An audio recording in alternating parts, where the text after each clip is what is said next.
오늘 우리에게 주시는 말씀을 같이 한번 나눌까요? 오늘 우리에게 주신 하나님의 말씀 시편 126편 6절 한 절의 말씀입니다.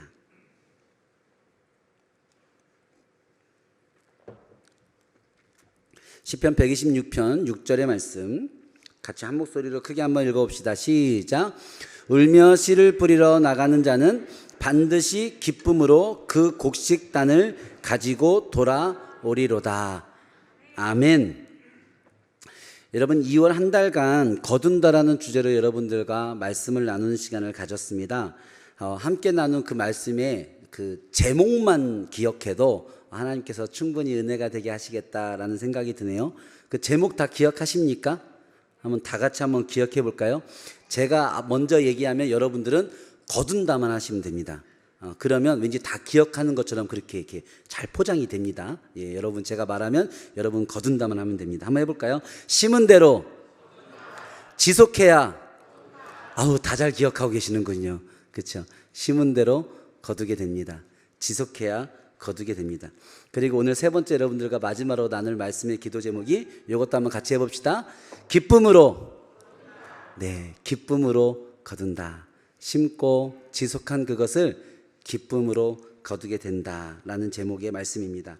여러분 잘 심고 계십니까? 낙심하지 않고 포기하지 않고 끝까지 그 일을 계속하고 계십니까? 그러면 기쁨으로 거두시는 여러분 삶 되시기를 축복합니다. 우리 옆 사람한테 한번 인사할까요? 기쁨으로 거둡시다. 여러분, 우리가 심은 대로 거둔다라는 말씀을 전하면서 제가 여러분들과 함께 읽었던 말씀 본문 갈라디아서 6장의 본문이었는데 그 본문 가운데 마지막 절은 6장 9절의 말씀으로 이런 말씀이었어요. 우리가 선을 행하되 낙심하지 말지니 포기하지 아니하면 때가 이름에 거두리라. 아멘. 말씀을 잠시만 조금만 더 띄워놔 주시고, 여기 보면은 우리가 거둔다라는 말이 되어져 있는데 낙심하지 않고 포기하지 않으면 그 다음에 어떻게 거두게 된다고 되어져 있습니까? 때가 이름에 라고 되어져 있어요. 어떻게 거둘 수 있냐? 낙심하지 않고 포기하지 않고 심고 지속했더니 때가 이름에 거뒀다라는 것이 하나님의 말씀입니다. 여러분, 심으면서 우리의 관심은 거두는 데 있죠. 심는 이유가 뭡니까? 거두기 위한 거잖아요. 심는 것이 목적이 되지는 않을 겁니다. 그 일을 지속하는 이유가 뭡니까? 거두는 거잖아요. 우리의 목적과 관심이 거두는 것에 있기 때문에 오늘 이 말씀 가운데 있는 때가 이름에 거둔다라는 이 때가 이름이라는 구절이 우리의 관심과 이 제목에서 중요할 수밖에 없는 그런 이야기가 될 수밖에 없다고 생각합니다. 우리의 신앙의 관심은 과연 그때가 이름이라고 되어져 있는데 그때가 과연 언제인가라는 것이 우리의 관심사가 되겠죠. 여러분, 믿지 않는 우리의 배우자, 믿지 않는 우리 부모님, 자녀, 형제들 낙심하지 않고 포기하지 않고 복음을 신고 기도하면 하나님이 꼭 구원하여 주실 줄로 믿습니다. 아멘이십니까?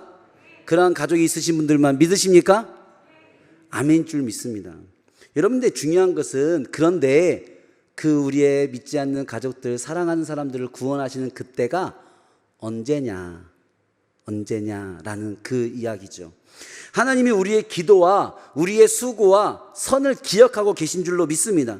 우리 물질의 어려움을 돌보아 주시고 자녀들의 꿈을 이루어 주시고 건강을 회복해 하시며 모든 원수들을 물리쳐 주시고 갇히고 묶인 것에서 자유하게 해 주실 줄로 믿습니다. 그런데 중요한 것은 그때가 언제냐 아는데 응답이 될 줄로 믿는데 그게 언제냐 하는 그 관심 아니겠습니까? 여러분, 우리의 신앙에서 그래서 이 때라는 것은 매우 중요한 것입니다. 생각지도 못한 때에 이루시는 하나님의 은혜에 우리가 큰 감동을 얻기도 하고요, 내가 생각한 때에 이루어지지 않는 일로 인하여서 우리가 하나님을 원망하기도 하고 우리의 믿음이 흔들릴 때도 있다는 겁니다. 여러분은 하나님의 때를 어떻게 이해하고 계십니까? 그리고 하나님의 그 때를 어떻게 기다리고 계십니까? 오늘 시편 26편은 그 때에 관해서 두 가지의 아주 중요한 점을 얘기하고 있습니다. 첫 번째, 따라 볼까요? 반드시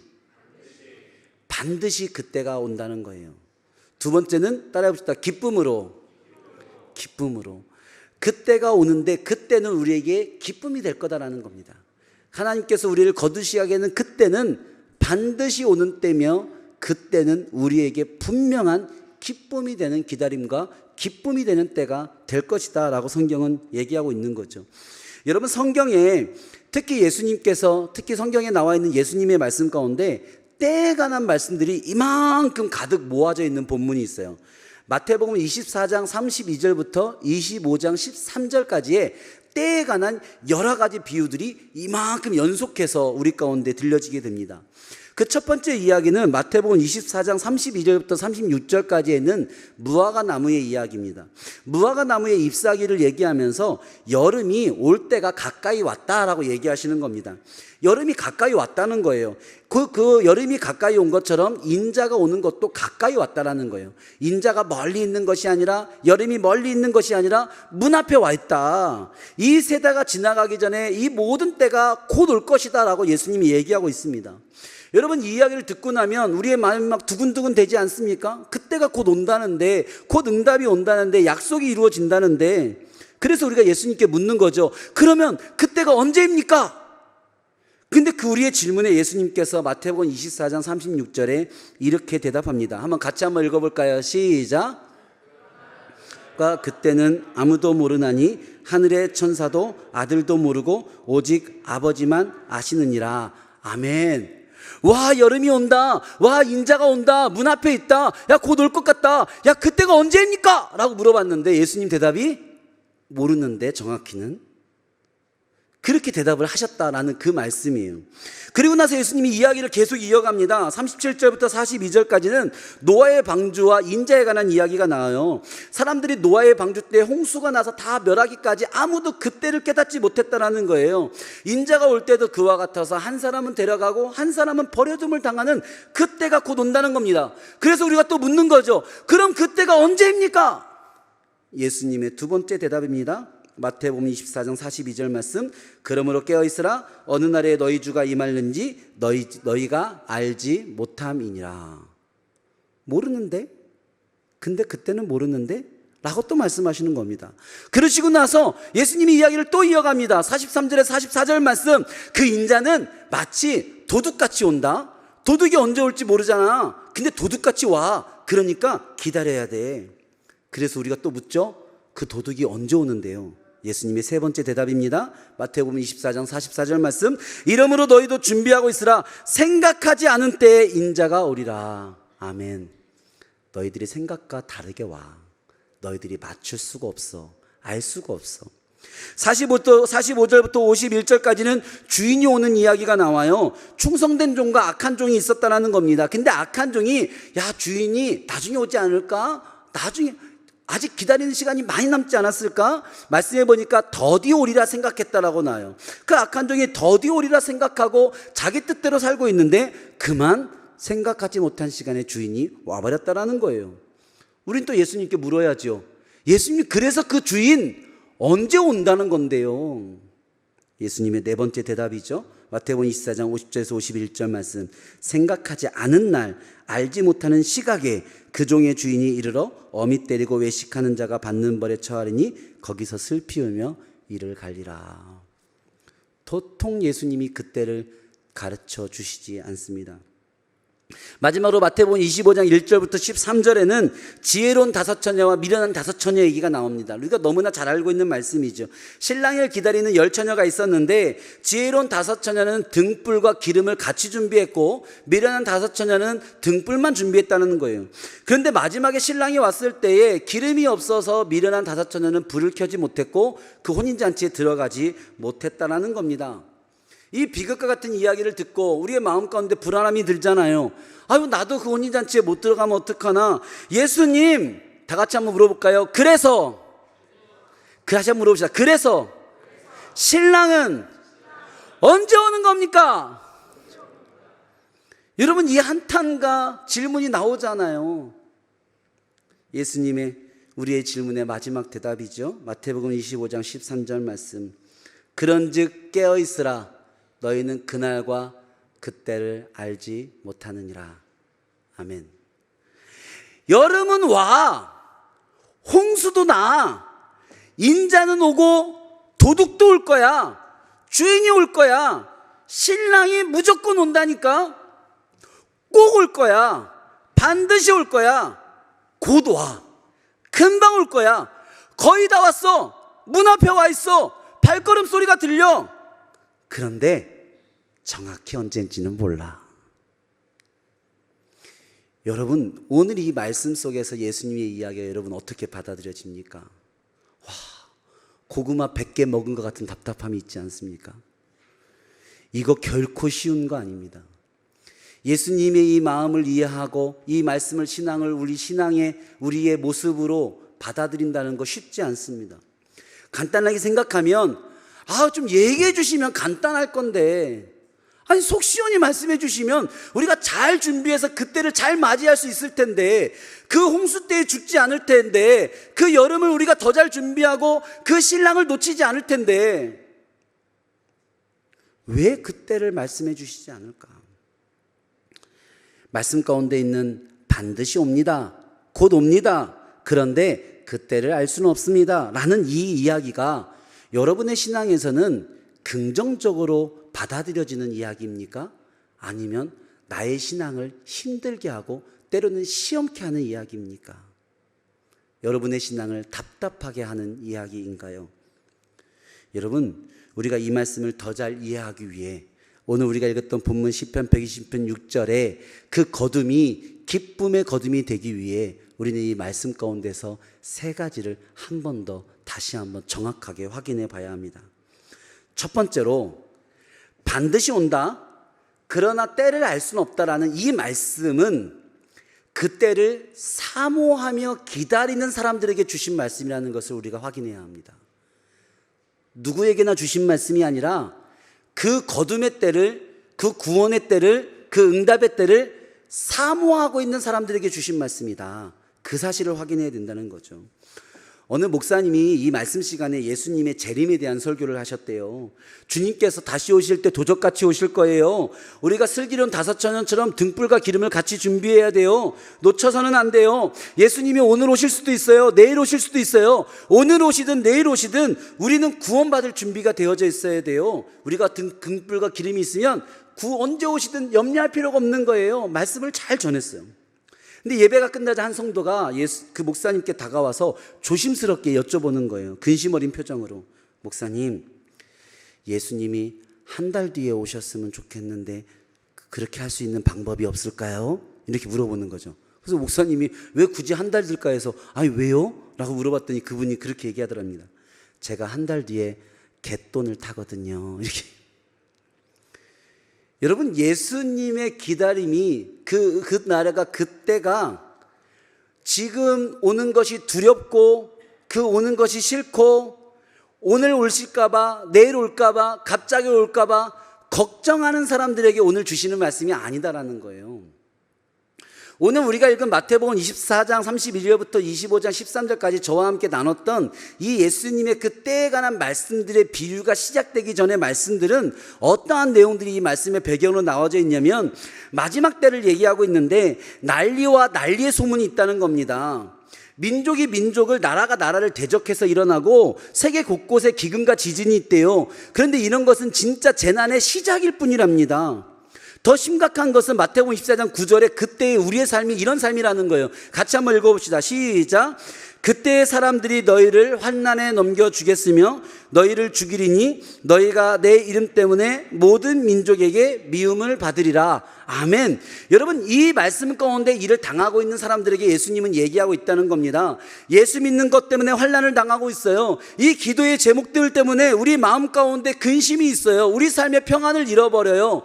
예수의 이름 때문에 미움을 받고 때로는 죽임을 당하고 있는 일인 겁니다. 그래서 내 삶의 소원은 예수밖에 없고 그 예수 그리스도의 구원이, 예수 그리스도의 나의 기도의 제목의 응답이 나의 유일한 삶의 소망이 되어져 있는 겁니다.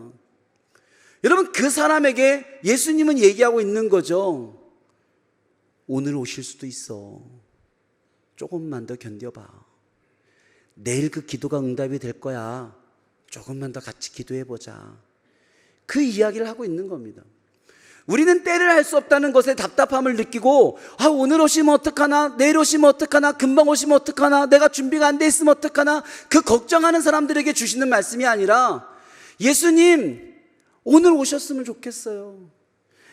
하나님 이 기도가 지금 응답이 되어야 돼요 라고 이 응답을, 이 구원을 사모하고 있는 사람들, 사모하며 그 하루를 보내고 그 내일을 보내고 있는 사람들에게 예수님께서 이 말씀을 주신 것이라는 겁니다. 여러분, 매일매일 그날이 오기를 사모하며 기다리는 사람들, 그 사람들에게 이 말씀은, 이 거둠은 기쁨이 될까요? 아니면 답답함이, 불안함이 될까요? 제가 고등학교 시절에, 지금은 많이 그런 게 없는데 제가 고등학교 시절에는 저녁 시간에 자율학습 시간이 있었어요. 자율학습 시간이 있으면 이제는 선생님들은 다 퇴근하시고 뭐 층별로 한 명씩 감독 선생님이 계신 거예요. 그러니까 반에 선생님이 없죠. 근데 그 선생님이 반별로 돌아다니면서 자습 잘하나 감독을 하는 겁니다. 여러분, 반에 선생님이 없는데 아이들이 잘 공부를 할까요? 안 할까요? 하겠습니까? 안 하겠습니까? 별로 그렇게 잘하지는 못할 것 같아요. 그래서 제가 고등학교 3학년 때는 반에서 아이들한테 투표용지를, 종이를 나눠주고 자습 시간에 얘 때문에 공부하기 힘들다라는 이름을 적으라고 그랬어요. 지금 생각해보면 참 비인권적이에요. 무기명으로 투표.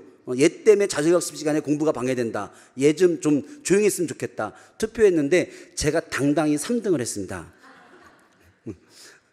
저는 자율학습 시간에 선생님한테 많이 걸렸습니다. 선생님들이 예고하고 순서대로 오지 않아요.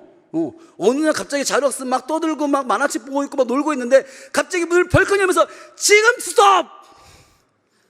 막 이렇게 와요. 어쩔 때는 조용히 몰래 문 열고 들어가지고 뒤에서 이렇게 보고 있어요. 여러분, 자율학습 시간에 선생님이 우리 반에 반드시 옵니까? 안 옵니까? 반드시 옵니다. 근데 언제 오는지 알 수 있습니까? 없습니까? 없잖아요.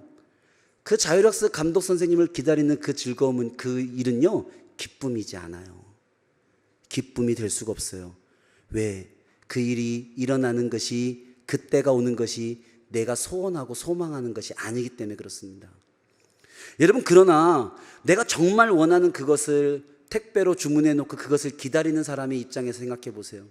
어느 날 제 아들이요, 자기가 정말 원했던 옷을 사고 싶은데 그 옷을 사달라고 저한테 부탁을 했어요. 자기는 결제할 수가 없으니 제가 제 아이디로 결제를 한 거죠. 제가 제 아이디를 결제했으니 자기에게는 아무런 문자가 오지 않아요. 저에게만 택배가 언제 발송됐습니다, 언제 옵니다 오는 거죠. 올 것 같은데 안 오니까 저한테 계속 문자를 보내고 카톡을 보내고 전화해서 물어보는 거예요. 언제 와요? 오늘 와요? 출발했대요? 안 했대요? 집에 왔대요? 계속 물어보는 거예요. 여러분, 그 택배 반드시 옵니까? 안 옵니까? 반드시 옵니다. 그런데 언제 오는지 알 수 있습니까? 없습니다. 그런데 그 기다림은 기쁨입니다. 그 선물을 맞이하면 기쁨이 되는 겁니다. 반드시 온다는 것도 알고 있고 언제 오는지 알 수 없다는 것도 똑같은 이야기인데, 그것이 내가 소망하고 소원하고 있는 일이냐 아니냐에 따라서 그 거둠이 기쁨으로 거둠이 되기도 하고, 때로는 그것이 우리 가운데 걱정과 염려의 거둠이 되기도 한다는 겁니다.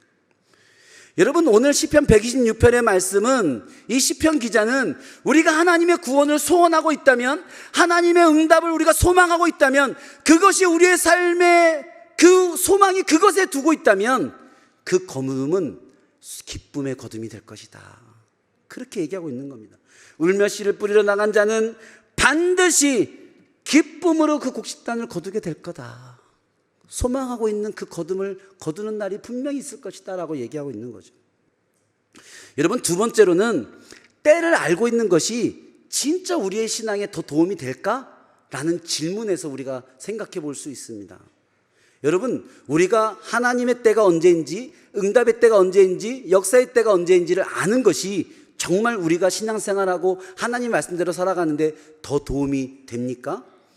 제가 아이들을 키워가면서, 아이들 어렸을 때 집에 아이들을 잠깐 두고 밖에 나가면 아이들이 뭐 전화를 하거나 우리가 전화를 했을 때 아이들이 막 부모님을 물어볼 때가 있어요. 엄마 언제 와? 아빠 언제 와? 배고파? 무서워? 빨리 와? 기다리고 있어. 막 물어보죠. 그러면 빨리 갈게. 30분 뒤에 갈게. 1시간 뒤에 갈게. 막 좀만 더 기다려 하죠.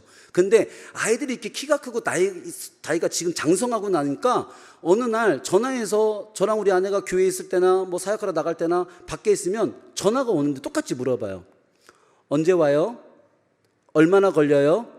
몇 시쯤 올 것 같아요? 라고 물어보는데 기다리는 물음은 아니야.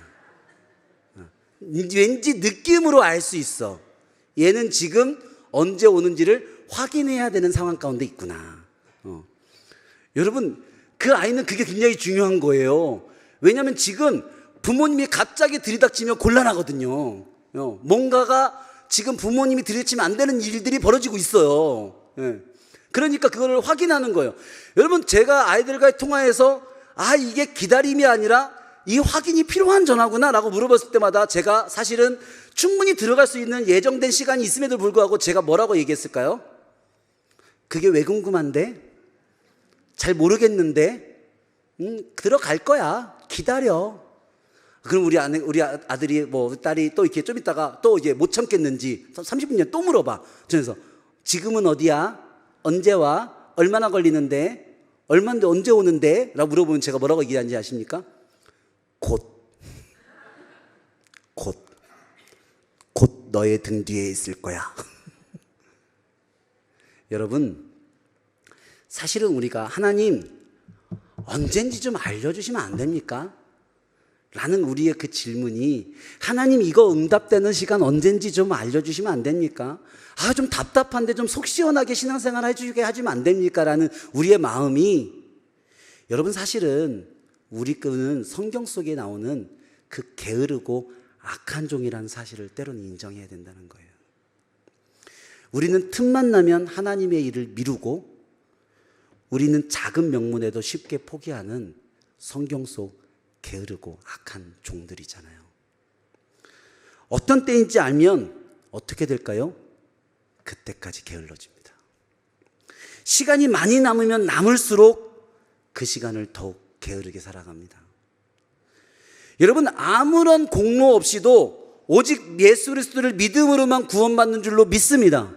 할렐루야. 맞습니까? 그것은 예수님의 십자가가 우리에게 주신 놀라운 선물이잖아요. 내가 인생을 어떻게 살았든 내가 예수 그리스도를 믿기만 하면 하나님이 구원해 주시는 놀라운 선물을 받았잖아요. 그런데 이 선물이 선포된 이후로 인류 역사 가운데 너무나 많은 사람들이 그렇다면 나는 죽기 직전에, 바로 직전에 나는 예수님만 딱 믿고 천국만 가겠다라는 어마어마한 도전을 계속 받고 있지 않습니까? 여러분, 그게 우리 마음이 속마음이라는 거예요. 내가 그때를 알 수 있다면 뭘 지금부터 믿어? 뭘 지금부터 기도해? 뭘 지금부터 선을 심어? 그때 딱 예수 믿고 구원받으면 되지 라는 우리의 마음들이 우리를 도전하지 않습니까? 그것이 우리의 완악함이죠. 여러분, 예수님은 마지막 때에 적그리스도가 많이 일어난다고 이야기합니다. 믿는 자들을 많이 미혹한다고 얘기합니다. 여러분, 만약 예수님이 다시 오실 날을 알 수도 있다라고 하셨다면, 하나님의 계획과 하나님의 때를 알 수 있는 사람들도 있다라고 하셨다면, 여러분, 마지막 때의 거짓 교사들은 더욱 힘을 받게 되어질 것입니다. 우리가 3월 마지막 주에 우리가 이 시간에 우리 이단 사역을 하시는 분을 놓고 온 교회가 그 이단에 관련된 이단 경계 주일로 우리가 보내게 될 텐데, 여러분, 마지막 때 이단들의 속임수가 얼마나 더 강력하겠습니까? 여러분, 예수님께서 하나님의 때와 하나님의 시간과 구원의 때를 알 수 있어 라고 만약에 하셨다면 이 세상에 수많은 시간표들이 날아다닐 겁니다. 어마어마한 시간표들이 우리 눈앞에 있을 겁니다. 아무도 알 수 없어. 오직 하나님만 아셔. 안다고 얘기하는 사람들 다 거짓이야. 누군가가 하나님의 때를 안다고 얘기하고 하나님의 계획을 안다라고 이야기한다면 그 사람 거짓말쟁이야, 거짓교사야, 이단이야 라고 예수님이 정확히 말씀해 주신 것이, 여러분, 우리 신앙이 얼마나 다행인지 몰라요. 우리가 믿음을 지켜가며 말씀을 살아가는데 얼마나 큰 힘이 되는지 모릅니다. 여러분, 그러나 그러함에도 확실한 것 한 가지, 너희들이 그것을 아는 것이 너희들의 신앙에 도움되진 않겠지만, 그런데 반드시 간다. 반드시 온다. 그때가 있다. 그러니 너 잘 수고하고 잘 심고 잘 지속하고 기쁨으로 거둬라 라고 말씀 가운데 얘기하는 겁니다. 마지막 세 번째로 오늘 말씀 가운데서 깨어있어라 라고 이야기하는 것이 잠들면 안 된다, 놓치면 안 된다 라는 말과 조금은 다르다라는 것을 한번 확인해 봐야 된다는 겁니다. 우리는 깨어있어야 된다라는 말을 놓치지 않아야 된다, 잠들어서 깜빡 잠들어서 어머 버스를 놓쳤네. 이거 잠들어서 이거 저 TV 프로그램을 놓쳤네. 깨어있으라는 말이 놓치면 안 된다, 잠들면 안 된다라는 말과 같은 말이다라고 생각하는 경우가 있다는 거죠. 제가 여러분들에게 소개해 주셨던 마태복음 25장 1절부터 13절에 보면 신랑을 기다리는 10처녀 이야기, 지혜로운 5처녀와 미련한 5처녀 얘기가 나오는데, 이 이야기의 마지막 교훈은 앞서 읽은 대로 이렇게 되어져 있어요. 마태복음 25장 13절 말씀, 그런즉 깨어있어라, 너희는 그날과 그때를 알지 못하느니라. 아멘. 우리는 이 말씀을 보면서 이렇게 생각할 때가 있습니다. 지혜로운 5처녀는 깨어있었고 미련한 5처녀는 잠이 들었구나.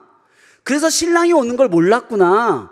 그래서 잠들었었던 미련한 5처녀는 혼인잔치에 못 들어갔고 지혜로운 5처녀는 혼인잔치에 들어갔구나라고, 그렇게 나도 모르게 이 말씀을 인식할 때가 있는 거예요. 여러분, 그런데 이 말씀을 자세히 한번 들여다보십시다. 지혜로운 5처녀가 깨어 있었던 게 아닙니다. 오늘 말씀 25장 5절 말씀 같이 한번 읽어볼까요? 시작. 신랑이 더디 오므로 다 졸며 잘세. 아멘. 여러분, 충격을 받으셨습니까? 사실은 지혜로운 5처녀와 미련한 5처녀 다 같이 잤어요. 깨어 있었던 처녀는 한 명도 없었습니다. 다 같이 자다가 신랑이 왔다라는 이야기를 들었다라는 거예요. 그래서 신랑이 왔다는 얘기를 듣고 깨어나서 신랑을 맞으러 가려고 했는데, 지혜로운 5처녀는 자기 전에 이미 기름이 준비되어 있었고 미련한 5처녀는 기름을 준비 안 해놓고 그냥 잠이 들었다라는 이야기예요. 이게 깨어있으라, 잠들어라 있어라 그 이야기가 아니라는 겁니다. 지혜로운 5처녀는 잠을 자든 깨어있든 언제든 신랑이 오면 불을 켤 수 있는 기름이 준비되어져 있었다라는 이야기죠. 여러분, 그래서 이 말씀, 우리가 읽었던 마태복음 25장 13절의 이 말씀에 깨어있으라는 것에 관해서 주석가들은 잠들지 말고 깨어있어라 라고 해석해서는 안 되고 준비해 놓고 있어라 라는 말이 더 정확한 번역이다 라고 이야기도 한다는 겁니다. 여러분, 이 깨어있으라는 말을 준비하고 있어라 라는 말로 바꾸면 이 이야기의 내용이 마지막에 깔끔하게 더 정리가 좀 된 듯한 느낌이 있습니다. 같이 한번 읽어볼까요? 시작. 준비하고 있으라, 너희는 그날과 그때를 알지 못하느니라. 아멘. 여러분, 구원은 준비해 놓고 기다리는 겁니다. 할렐루야. 준비해 놓고 기다리는 거예요. 구원은 이미 받아 놓고 그날을 맞이하는 겁니다. 여러분, 맞습니까? 여러분, 그래서 기독교 안에서 우리가 기독교 안에서 신앙의 질문을 할 때 이런 질문이 있어요. 구원 받으셨습니까? 라고 물어볼 때가 있잖아요. 그럼 여러분 한번 물어볼까요? 구원 받으셨습니까? 아멘이십니까? 근데 아직 그때가 안 왔잖아요. 안 왔는데 어떻게 구원 받으셨어요? 이 말씀이에요. 저는 준비 끝났습니다 라는 이야기입니다. 준비 끝내놓고 믿는 겁니다. 신앙생활은 준비를 끝내놓고 믿는 거예요. 그러니까 기쁨이 있는 겁니다. 여러분, 숙제가 있는데요, 내일 아침 일어나서 해야지라고 하면 밤새 편안하게 잠이 안 오는 겁니다. 그 잠에 기쁨이 없는 겁니다. 숙제를 맞춰놓고 잠이 들면 기쁨이 되는 겁니다. 신앙생활을 끝내놓고 믿으셔야 돼요. 할렐루야. 할렐루야. 믿음의 문제를 끝내놓고 믿어야 되는 거예요. 예배드리는 문제를 끝내놓고 신앙생활하는 거예요. 주님께 하나님의 것을 봉헌하는 것을 끝내놓고 신앙생활하는 거예요. 내가 그것을 완벽하게 준비해놓고 잠을 자도 되고 노래를 불러도 되고 밥을 먹어도 되고 상관없는 거예요. 왜요? 난 이미 준비가 끝났거든요. 그러니까 신랑이 오는 게 기쁨이 되는 거예요. 신랑을 기다리는 것이 기쁨이 되는 거예요. 할렐루야. 여러분, 그 준비를 마치시기 바랍니다. 제가 주일날을 준비하면서 토요일날 잠을 자는데 많은 시간을 잠을 자지 못하지만 한 번도 그 시간에 잠을 기쁨으로 평안하게 잔 적이 없어요. 왠지 아십니까? 설교 준비가 안 끝나. 해도 안 끝나. 그래서 주일날 앞두고서 잠을 자도 누워도 꿈속에서도 설교를 계속해. 자다가 잠깐 깨면은 깬 순간에 그래서 이 다음에 이 얘기가 맞나? 순서를 바꿔야 되나? 계속 생각을 해. 한 번도 기쁨으로 잠을 자본 적이 없어요.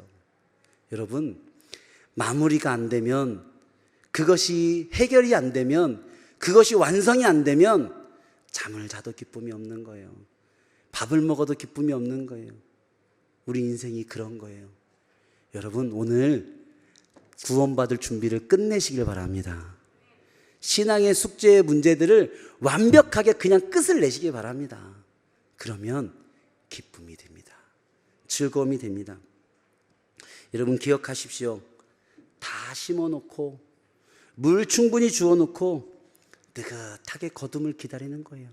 신앙은 느긋하게 하는 거예요. 신앙은 지금 예수님이 오실까 안 오실까, 내 기도가 응답될까 안 될까, 이 병이 나을까 안 나을까, 이 문제가 해결될까 안 될까, 조바심 내면서 그 자율학습 시간에 감독님 기다리듯이 그렇게 신앙생활하는 게 아니라 느긋하게 하는 거예요. 다 끝내놓고 기쁨으로 하는 겁니다. 시편 126편 6절의 말씀은 바로 그 기쁨을 얘기하고 있는 겁니다. 우리 마지막으로 한번 읽어봅시다. 시작.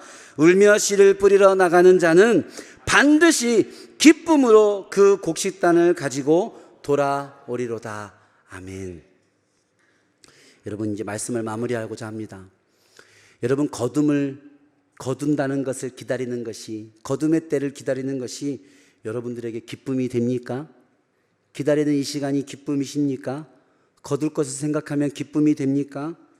여러분, 여러분이 사모하고 있다면 기쁨이 될 것입니다. 그 일이 우리의 믿음을 지켜주는 일이라고 생각한다면 그 기다림의 의미가 있을 겁니다. 이미 다 준비해 놓은 확신한 일을 기다리고 있는 것이라면 여러분의 삶에 평안과 여유가 있을 것입니다. 언제인지 알 수 없는 이 거둠, 언제인지 알 수 없는 기도의 응답, 언제인지 알 수 없는 구원, 하나님의 나라, 역사, 그것을 기다리는 것이 왜 기쁨이 되지 못하고 때로는 시험이 되고 때로는 믿음 없음이 되고 때로는 기도하지 못함이 되고 때로는 신앙의 답답함이 될까요? 여러분의 마음 가운데 그날을, 하나님의 역사를 바라고 사모하는 마음을 잃어버렸기 때문은 아닙니까? 여러분들이 혹시 신앙의 게으름에 빠져 있기 때문은 아닙니까? 아무것도 준비가 되어져 있지 않기 때문은 아닙니까? 사랑하는 성도 여러분, 심으면 거둡니다. 지속하면 거두게 되어져 있습니다. 반드시 거둡니다. 그리고 그 거둠을 그때가 됐을 때 기쁨으로 거두실 수 있는 여러분 되기를 소망합니다. 여러분, 믿으십시오. 심으면 거둔다는 것을, 지속하면 거둔다는 것을, 그것이 기쁨이 될 거라는 것을 믿으십시오. 확실히 기억하십시오. 그리고 그 믿음이 바로 오늘부터, 바로 지금부터 여러분들의 삶에 기쁨이 되어지기를 축복합니다. 기도하겠습니다. 하나님, 하나님의 때를 기다림이, 그 응답을 소망함이 우리 교회의 삶 가운데 유일한 사모함이 되어지기를 원합니다. 주님, 그날을 기다립니다. 그날을 사모합니다. 그날까지 우리가 성실하게 또 잘 준비하며 하나님, 우리의 신앙과 삶의 평안과 하나님이 주신 기쁨으로 살아내는 하루하루가 되게 하여 주시옵소서. 하나님, 신앙의 기쁨을 잃어버린 자들이 있습니까? 기도하면서 응답의 기쁨을 잃어버린 자녀들이 있습니까? 주님 앞에 헌신하고 나아가면서 하늘의 상급을 사모하지 않는 주의 자녀들이 있습니까? 주님, 오늘 그 기쁨이 회복되게 하여 주시옵시고 그 거두는 일이, 그날이, 그때가 하나님 주님의 말씀대로 곧 속히 오는 올 한 해가 되게 하여 주시옵소서. 우리 모두 다 심고 지속하고 기쁨으로 거두게 하여 주시옵소서. 감사드리며 예수님의 이름으로 기도합니다. 아멘.